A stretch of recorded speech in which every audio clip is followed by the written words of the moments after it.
محکمہ ٹرانسپورٹ سندھ نے شہر قائد میں خواتین کے لیے special peoples pink bus service کا آغاز کر دیا۔ خواتین کے لیے مختص پنک بس سروس کا افتتاح بھی خواتین کے ہاتھوں ہوا۔ اس موقع پر ممبر سندھ اسمبلی شرمیلا فاروقی، ماروی مظہر، سعدیہ جاوید، آسکر ایوارڈ یافتہ فلم ڈائریکٹر شرمین عبید چنائے، اداکارہ مدیحہ نقوی، اشنا شاہ، ٹی وی اینکر رابعہ انم اور ناجیہ میر سمیت صوبائی وزیر ٹرانسپورٹ شرجیل انعام میمن بھی موجود تھے، جبکہ صوبائی وزیر محنت سعید غنی، معاون خصوصی قاسم نوید قمر، رکن صوبائی اسمبلی گنور خان اسران، پاکستان پیپلز پارٹی کے رہنما Najmi Alam, Salman Abdullah Murad, secretary transport Abdul Haleem Shaikh, secretary اطلاعات Imran Ata Soomro, M D mass transit authority Zubair Channa, project director N R T C Sohaib Shafiq سمیت میڈیا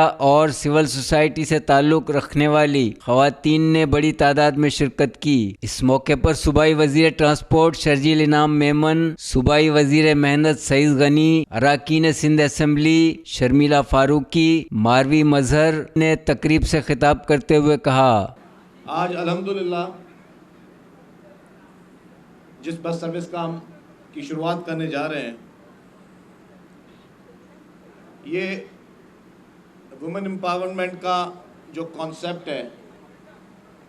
یہ شہید محترمہ بے نظیر بھٹو صاحبہ جو کہ اسلامی دنیا کی پہلی خاتون وزیر اعظم تھیں اور پورے اس عالم اسلام اور پوری دنیا کی ایک اچھے لیڈروں میں ان کا ہمیشہ شمار ہوتا تھا، ایک بہادر خاتون میں ان کا شمار ہوتا تھا۔ انہوں نے فرسٹ وومن بینک بنائی، انہوں نے وومن پولیس اسٹیشنز بنائے، انہوں نے اور پھر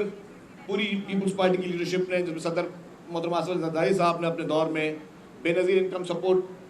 پروگرام جو شروع کیا وہ بھی خواتین کے لیے تھا۔ پھر اس کے بعد جو بھی زرعی زمینوں کو بھی جو سرکاری زمینیں تھیں وہ خواتین کو دی گئیں، اور اس میں پریزیڈنٹ آصف علی زرداری صاحب کا کانسیپٹ یہ تھا کہ خواتین کو مضبوط ہونا چاہیے۔ بہت بہت شکریہ۔ میں سب سے پہلے تو مبارکباد دینا چاہتا ہوں ٹرانسپورٹ ڈپارٹمنٹ کو، شرجیل میمن صاحب کو، کہ انہوں نے بلال بھٹو زرداری صاحب کا مجھے اندازہ ہے کہ وہ بہت زیادہ جو ہے وہ فورس کرتے ہیں، پش کرتے ہیں، خاص طور پہ کراچی کی ڈیولپمنٹ اسپیشلی ٹرانسپورٹ کا، کہ یہ جلد از جلد کام ہونے چاہیے۔ اور یہ بات ابھی شرمیلا نے بالکل ٹھیک کی، شرجیل بیمار تھا، ہم سے نہیں مل رہا تھا، لیکن وہ کام اپنا جاری رکھے ہوئے تھے، تو یہ کمٹمنٹ جو تھی اسی کی وجہ سے ممکن ہوا کہ بہت جلد ایک ایسا کام ہوا کراچی کے شہریوں کے لیے، خاص طور پہ خواتین کے لیے، کہ جس کی بہت ضرورت تھی۔ میں یہ سمجھتا ہوں کہ بہت ساری ہماری بہنیں ہیں، بچیاں ہیں جو بسوں میں سفر کرتی ہیں، لیکن وہ کمفرٹیبل نہیں ہوتی ہیں، مجبوری میں سفر کر رہی ہوتی ہے کہ ان کو جانا ہوتا ہے کہیں نہ کہیں، لیکن ان پنک بسز کے بعد یقینی طور پر وہ کوشش کریں گی کہ انہی بسز میں سفر کریں، اس لیے کہ وہ کمفرٹیبل بھی ہوں گی، کانفیڈنٹ بھی ہوں گی اور آسانی کے ساتھ اپنی منزل مقصود تک پہنچیں گی۔ تب پیپلز پارٹی کی ہی قیادت میں شہید محترمہ بے نظیر بھٹو صاحبہ جب حیات تھیں تو پیپلز پارٹی نے ہی پہلے وومنس پولیس اسٹیشن کا قیام کیا، پھر پہلے وومن بینک کا قیام کیا، ہیومن رائٹس منسٹری کا قیام کیا، اور یہ وہ جماعت ہے جس نے ہمیشہ خواتین کو ترجیح دی، خواتین کے حقوق کو ترجیح دی، خواتین کو آگے لے کر آئیں۔ مجھ جیسی میری تمام جو کولیگز یہاں بیٹھی ہیں، ہمیں وہ موقع دیے کہ ہم آئیں اور لوگوں کی خدمت کریں۔ یہ جو کڑی آج ہے، پہلی دفعہ آج پاکستان کے اندر ایک مختص بس سروس خواتین کے لیے شروع کی جا رہی ہے، اور اس کے مبارکباد میں دوں گی اپنے چیئرمین بلاول بھٹو زرداری صاحب کو، صدر آصف علی زرداری صاحب کو، فریال تالپور صاحبہ کو، مراد علی شاہ صاحب کو اور شرجیل میمن صاحب کو، کہ ڈسپائٹ ہز النس، بیماری کے باوجود یہ کام رکا نہیں، یہ قافلہ تھما نہیں۔ So I think a big round of applause for everyone. بہت شکریہ آپ لوگوں کا کہ یہاں پہ آپ لوگوں نے ہمیں انوائٹ کیا،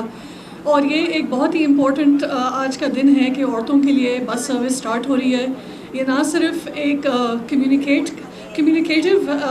ایک طریقہ ہے شہر کی اربن پلاننگ کے لیے، بٹ یہ ایک بہت سہولت چیز ہے ان عورتوں کے لیے جو کہ کمیوٹ نہیں کر پاتی، میری درخواست ہوگی پارٹی سے کہ ایک بورڈ سروس ایسی pink boat service island to the city کے لیے بھی انوالو کریں، کیونکہ ادھر کی بھی کمیونیکیشن کی بہت سخت ضرورت ہے اور کمیوٹ کی بہت ضرورت ہے. سو یہ میری ایک درخواست ہوگی and I wish all the luck to the party for doing this and expanding it اور باقی شہروں کے لیے.